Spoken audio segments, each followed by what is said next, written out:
Hi, this is Bernie here at Connections Consulting, and I'm working on wrapping up my week here on Friday, May the 8th, and looks like a nice cloudy, rainy day a little bit out there, so the farmers are getting a bit of moisture in the ground. I like to see that, but we probably don't need too many more days like this. They need to get her in the ground and wrapped up, and dry ground is the account for that. So, why am I telling you about my business today? Well, we're here to talk more about customer service and customer service training, of course, as I am the customer service guy, the wise customer service guy, as you know, in our end times. And what I'm going to talk about today is called customer service, the spirit of the law, and the letter behind the law, or the law itself. So, what I want you to know about that, and strike this down right now that I'm just giving you all this account free information because it's good for me, not? No, it is actually. Because the more I put it out to you and prove and show to you that I'm an account worth having for you in your fold, an account manager, an account leader of your account for me in the business world, in the realm, then you know I'm making a wise choice hiring Bernie May as my Merck company, my, whatever the names of the successful companies are, right? And running my organization for me as a business consultant, helping me run it. And that is really the subject here today is, how to hire a good business consultant. No, you already know. You've been seeing it and get them as the key holder with you. Now, I'm in this to make money, right? As we all are, to provide a living and survive. And one of the one of the most motivating days I've seen since I've been here and located in Strathmore, Eastern Calgary area, in the last 7 years, and I've been out, and this is my second time in Calgary in my total Alberta, time in my adulthood, a total of 12 years in the Calgary area, probably 23 total in Alberta as an adult person. And one of my most motivating times here in this second account of time in Calgary area, 9 years total, 7 years on this side, and my mother and brothers live on the other side of Calgary over on the Cochrane Springbank area. And, that Valley Ridge side, that whole west side going out to the mountains where the wind sport Canadian Olympic Park is with the ski jump, and right out through that Cochrane area up into what was, by the Shell station north of Cochrane, those homes up there. So, we're in the Calgary area. My family's vested here. But the most motivating day, probably to me, was when I saw Wayne Huckstead of the former Huckstead Waste Company here in Strathmore sell his lifetime business to Waste Management, and he was sunning himself at Dairy Queen, putting suntan lotion on before he got on his Harley to go for a ride that day in his first month of retirement. So know that I'm not vested in this forever. This is a 30-year business plan, but I will be handing this over to my kids, or I'm, presuming they're going to take it, but whoever wants to, continue it on, the entity of Connections Consulting will live on in this fortitude. We have created a dynamic here to create good customer service fold. I've put and instilled the principles into this organization, and it will continue and live on beyond me. And my goal is to not always be working hard. And, some days the golf course looks pretty good when I'm here tuning up things and going forward every day, striking forth in the company business fold, manifold getting new customers, working on agreements I already have in place, some 14 told. I've done previous work in 2019. I've got some in credit right now, collecting accounts, and I've got others where the agreement is signed and the work has begun. No pay yet, but then there's others in the future here where we are in agreement and signed, but the work does it continues in terms of kickstart day is further in the future. So later this year and accommodating that. So anyways, this is me right now, and we're going forward. So we're talking about customer service today again, and it's customer service, the fortitude, the fourth that holds up your company and everything you do. It is the platform you build it on, and it is the thing, it's the foundation that supports you in the tough and the good times, and your business build, fold, your profitability, all of it, your customers returning. So we're talking about that again today, and the topic is customer service, the spirit of the law versus the letter behind the law, because there's two things that fold into it and happen, as we talked about yesterday in yesterday's topic on the grace and the law, or the kindness versus the system, right? So let's go forth with that. So now there's four elements that create good customer service, and are, I guess, you'd call them the cornerstones of customer service. Four elements, and I'll tell you here right in our own community, I'm going to give you four examples of this supposed overture, and it's number one. One of the elements of customer service is good community spirit, okay? So I'm going to use Neil at Sobeys, Kennedy, and his staff there, all the girls that work up front, and Grant and the guys that are stocking the shelves in the back and all that. And he's got a good team, but they really exquisitely propose a community spirit in their customer service element, and that's just who they are, all right? And that's an important one. It's one of the four foundational points I'm making here, so take note of that. Another good one is Walmart, and they have kind of a hospitality spirit in their overall approach to customer service, okay? And that goes right back to the days, if you read the Walmart book, Sam Walton, The Walmart Way, and he talks about how in the early days when he only had 16, or maybe it was, I proposed 28 stores, his early handful within a couple of states when he started out in the northeast region, over in the United States there, and spread around the world. But he used to go out on the weekends, Saturday, Sunday, I propose, and he went and he'd fly his airplane around the geography to all his 16 stores to see and check and see how the car parking lots were full, if there was many cars in each of them, so they could get their business meetings on Monday accustomed to. Back in those days, right, communication was less. It's not like today where you got technology and you can zoom in with Google Earth and you can spy on people and show up right in the parking lot and see how many people are there and all that.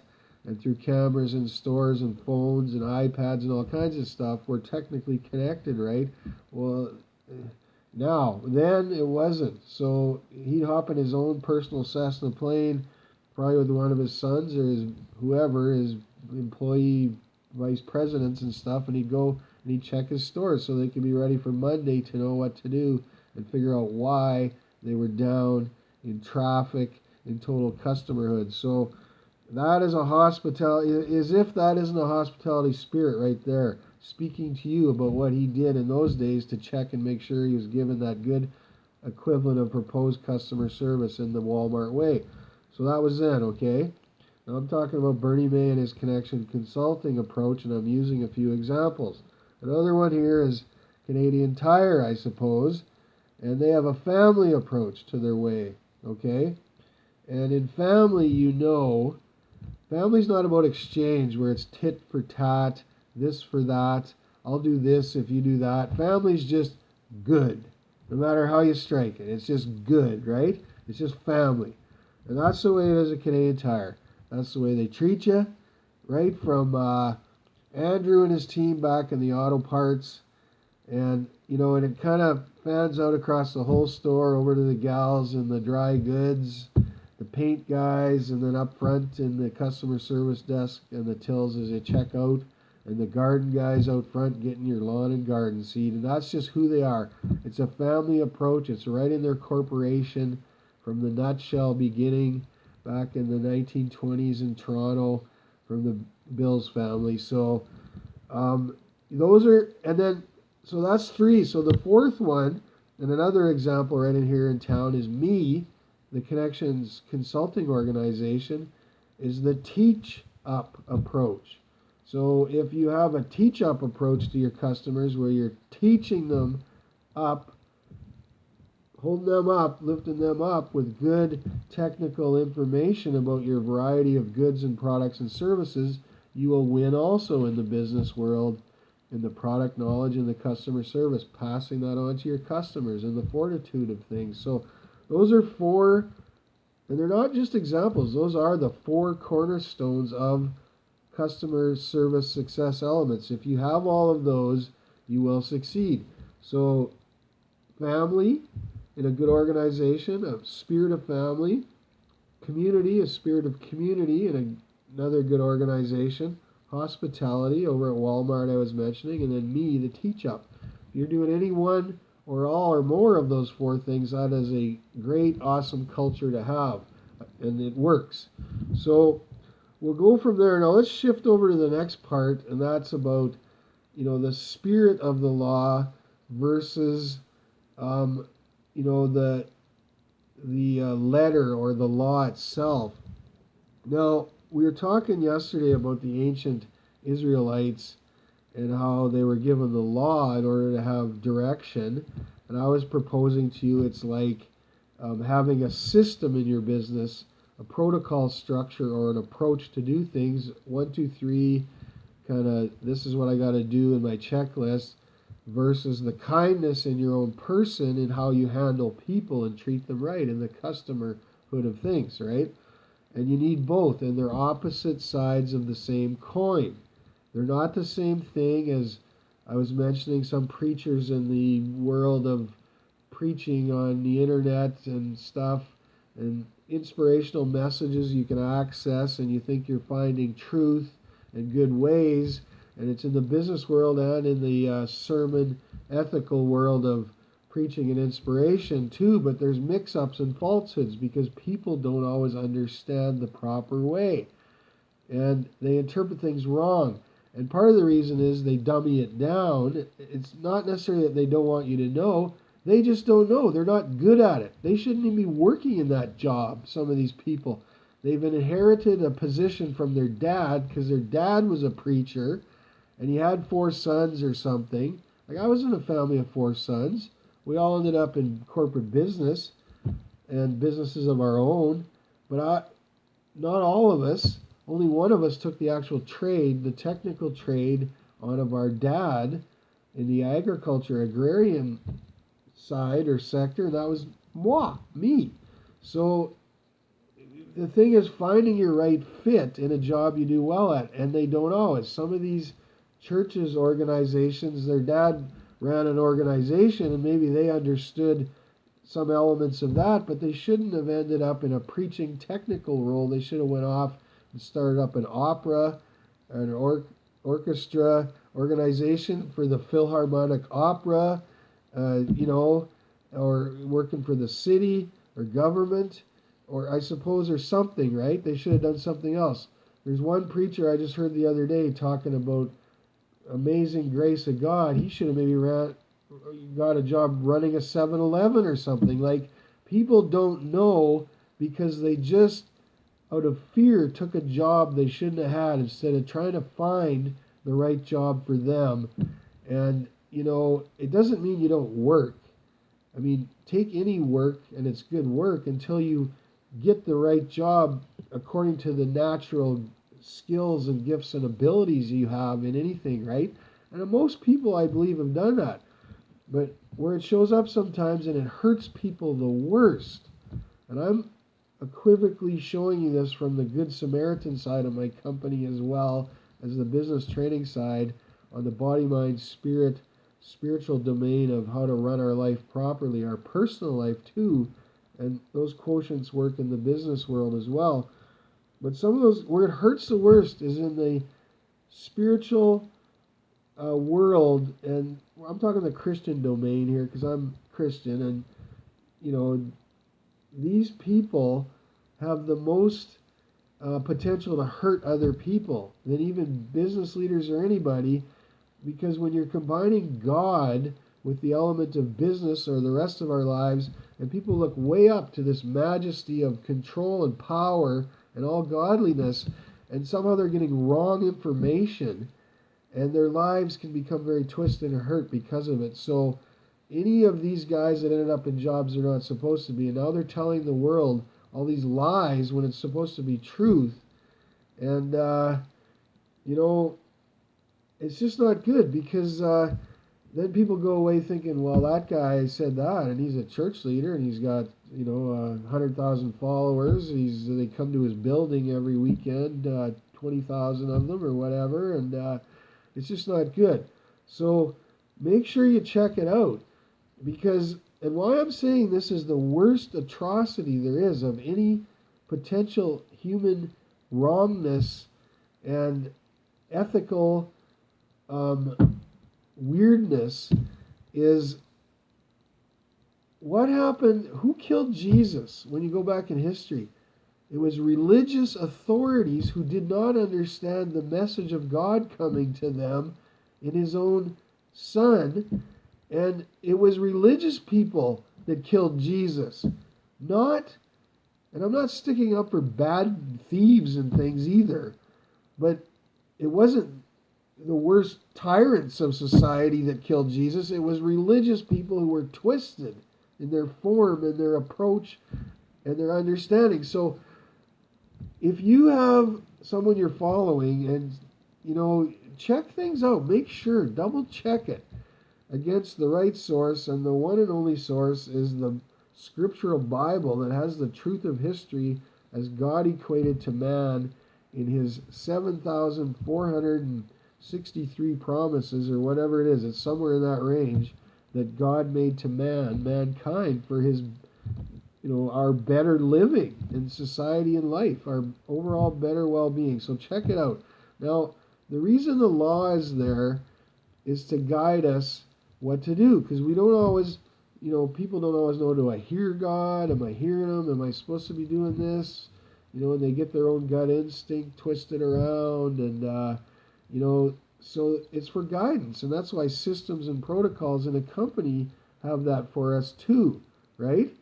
But the thing is, when people start looking at the rule and making it more important than the spirit behind it, what was the purpose of giving you the rule? So you can live well and be okay, and betterment in your cause and your life and your goal, your company, your situation, your livelihood, your employeehood, taking your money home to your family and being a good living in life.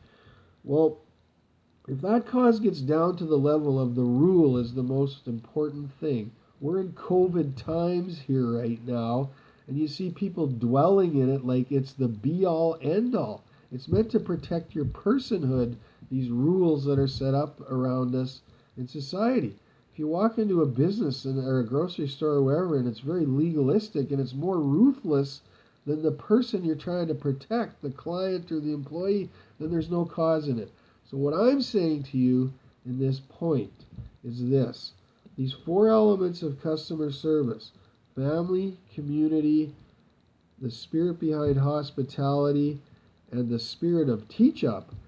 If you get those into your being and you're doing them well, keep them in this COVID time.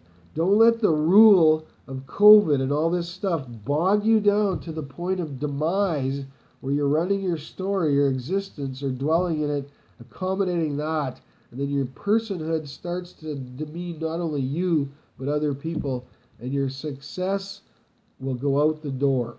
So go with that, and that point alone is enough here, but I'm going to talk some more. We're about halfway done here. I've got 4 other points as well, but that is a main point. Get the spirit and keep it operating, and I'm seeing that in some people around the community here. They're lifting it up, and they're not breaking the rules, I suppose, but they're trying to live in the economy of how do we keep our flavor, our Norman culture, our the way we do things, our customer expose where we treat people right and well. How do we keep it in this new economy? Because we don't know how long this will last. Hopefully it's over, in the next little bit. But there are talks that it could come back in a second wave, and you don't know. And what if many people got wiped out?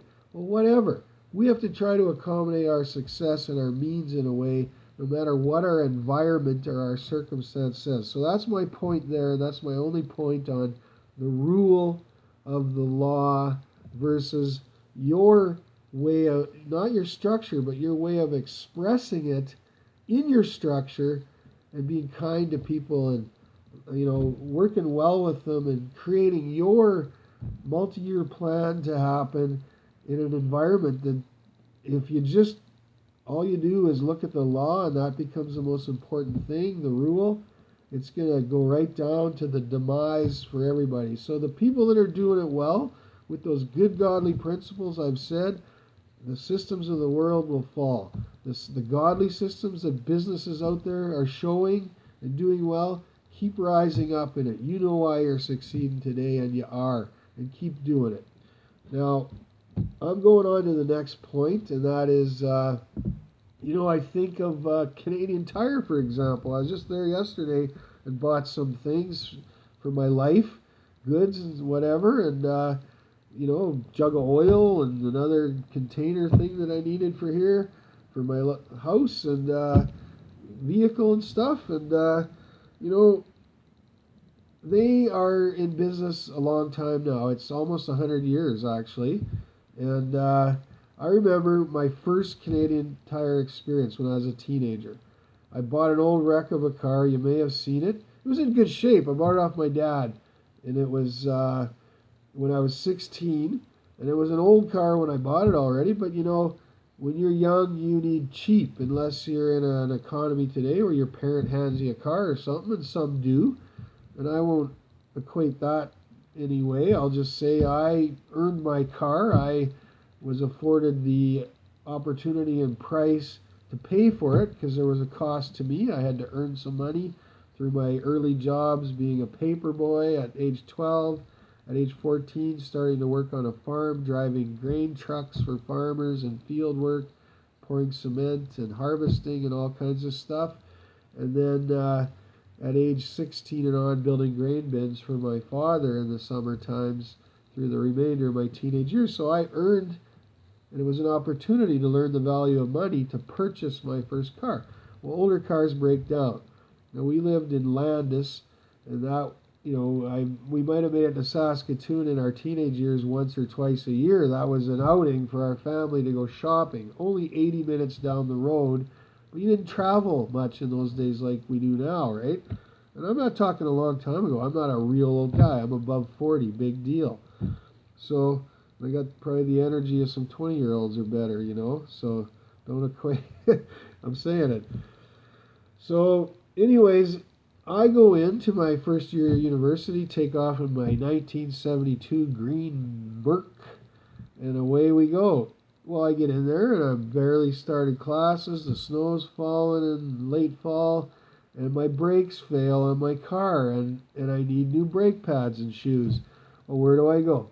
Well, I was told by my dad, his good friend Garney Clark, who curled with him and was a farm customer, and now my sister, my brother's wife, was his daughter. They ended up getting married.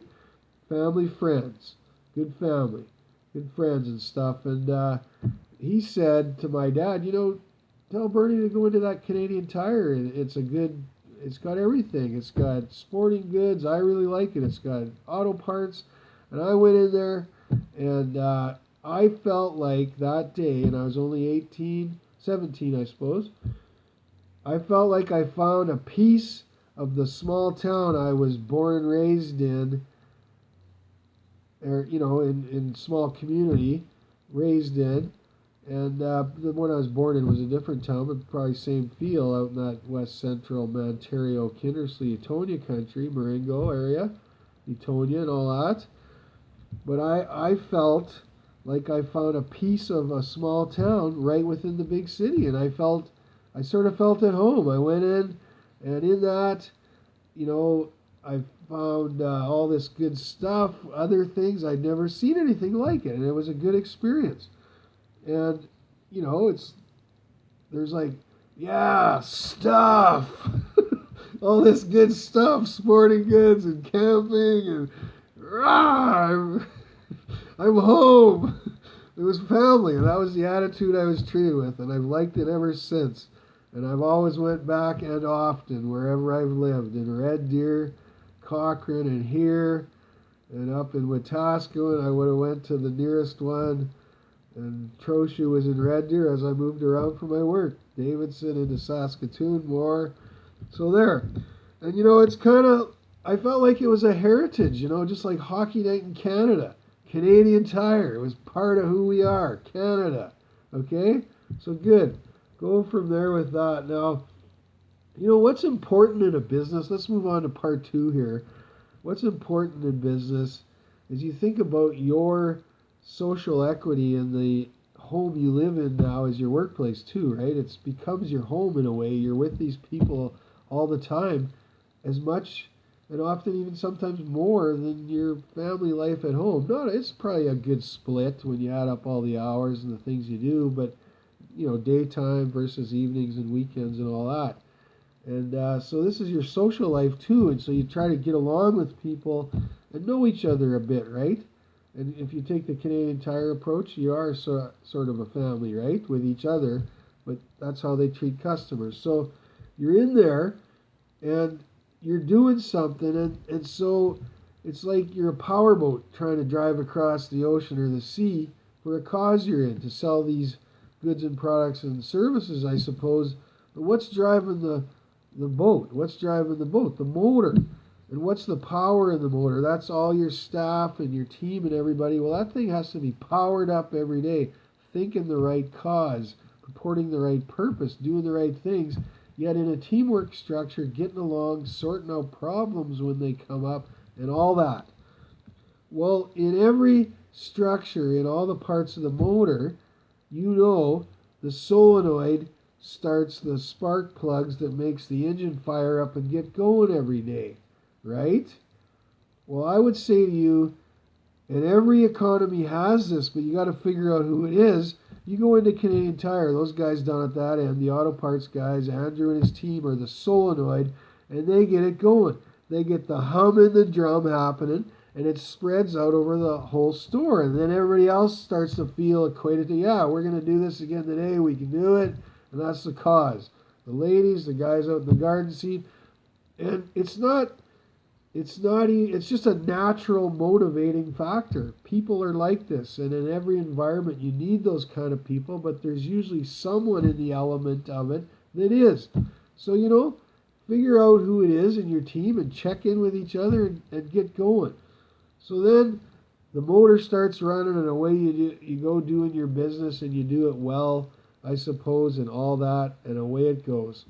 Well, you know, I'm telling you a lot of these principles, and it can only motivate you so far. You have to apply it. We do have a customer service guarantee on our teaching and training at Connections Consulting.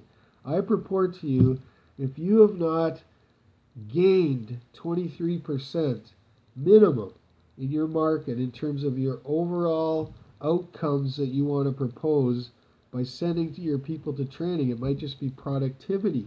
It's not necessarily all just sales results all the time, but it can be, and I suppose it will be in my sales courses, right?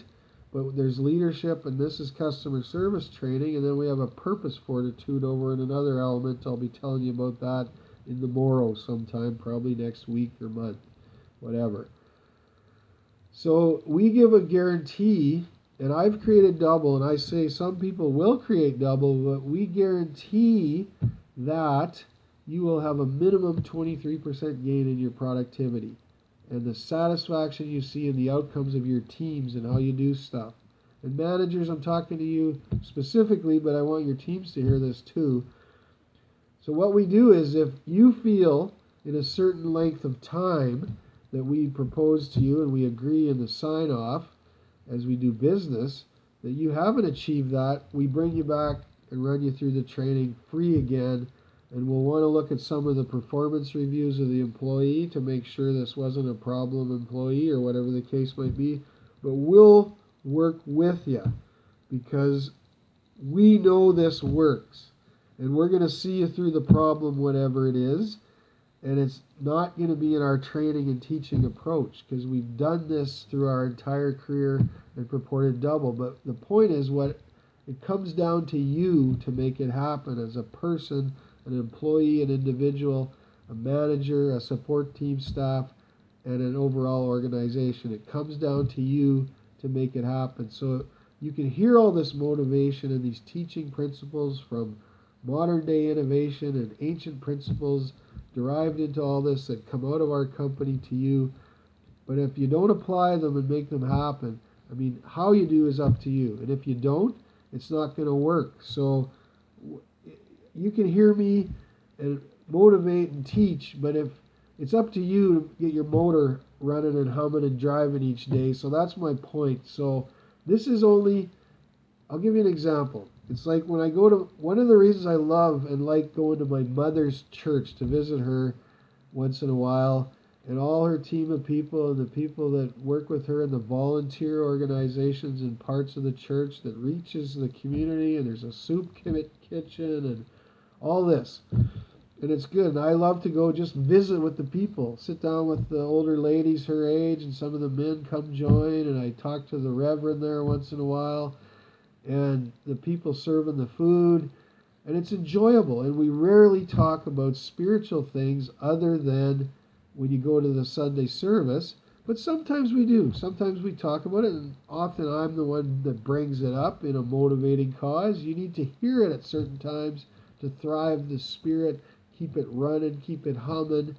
And that's the spiritual component. It is your spirit drives you, and filling your spirit every day and keeping it common in that economy drives you to success and making it happen. It keeps you full and blessed in your economy of it takes to give out in the world and work and give it out, lay it on the line and give your all. So at the end of the day, you feel like, man, I laid it all on the court in that game. I didn't, like in your racquetball game or your hockey arena or whatever, I laid it all out in the ice. I didn't bring anything with me at the end of the day. I gave it all. And that's where people want to be, in the best. And so you people that have had your companies running in these four elements, you may want to come to my courses to get that final 7% I talk about, just to make you better. The companies that aren't operating in any of these things, and maybe you've made money in prior illicit ways and you just have a company now and you're not doing all that well, and you're starting to admit to yourself you don't even really know what you're doing, you might want to come and join